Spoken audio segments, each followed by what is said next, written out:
Hi everyone, I'm Rockin' Robin. Welcome back.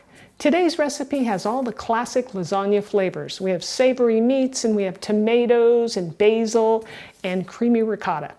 And the best part is I'm going to be making this in an easy one-pot soup.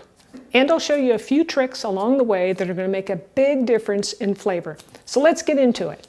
Before we start cooking, I'm going to prep up some onion. I've got a medium onion here and we're going to dice it nice and small. I'm also going to add some mushroom to this. Now we're going to take our little mushrooms and I'm going to clean them with the paper towel, get the dirt off, and then we're going to slice them and dice them so that they're very small. Now the reason we want to do this really small, don't leave them big, is it's going to thicken up our soup and make it really hearty and rich. It's time to start cooking up our mushrooms and onions. So I've got some olive oil here in the pan and I'm using a good 2 tablespoons because the mushrooms really absorb the oil quite a bit. My temperature's on medium-high and I'm going to toss in those onions. Toss in the mushrooms and then we'll saute this for 2 to 3 minutes, just till they soften up. And we'll also give a little touch of salt to this. And if your mixture looks a little dry, add a little bit more olive oil to the pan.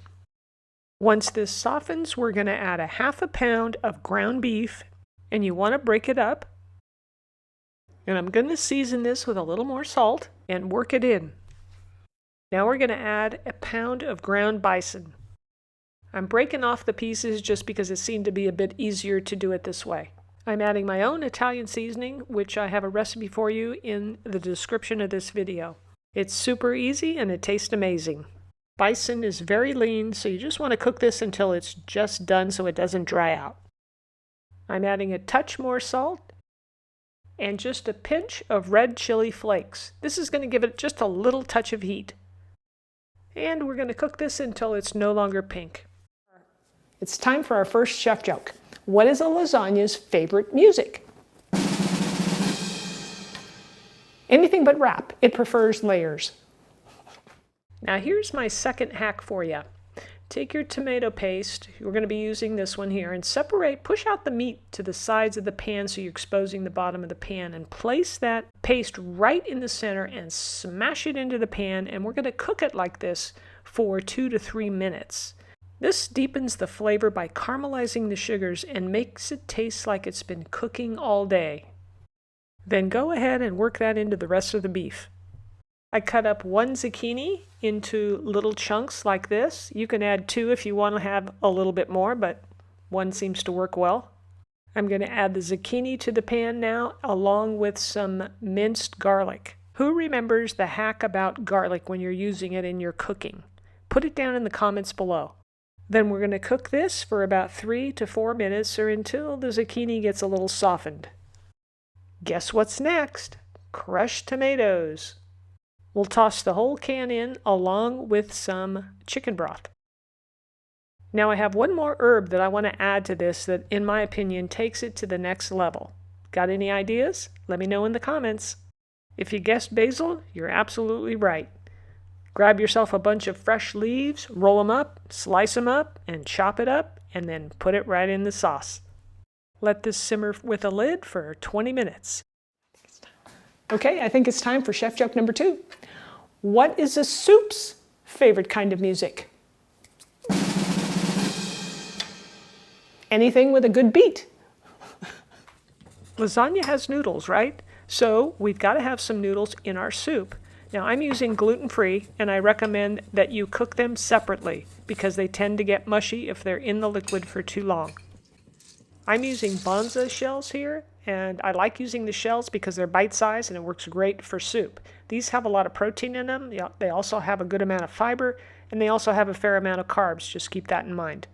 So you're going to cook these noodles separately and for 1 to 2 minutes less than the package directions. So in other words, al dente.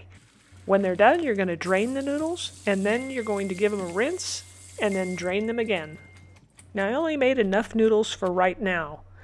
Now add some olive oil to it, and this will keep them from sticking to each other. Give it a toss, and then you can just toss in as many as you want into a bowl of soup. The hot soup will reheat them. You can store any leftovers in the fridge and add them when you heat up your soup. Now every lasagna has cheese, so we need to add our cheese to this recipe as well, and here's how we're going to do it. We're going to combine a half a cup of ricotta cheese with a half a cup of mozzarella and a quarter cup of Parmesan. Use a fork and combine all the cheeses together. Chop a small handful of fresh parsley, sprinkle that in, and add a pinch of salt. Give it a good mix and set it aside. It's time for lasagna soup. So to serve this up, I'm going to place some of the noodles into my bowl. Here comes that simmered, delicious soup. Ladle in as much as you want. It certainly smells good.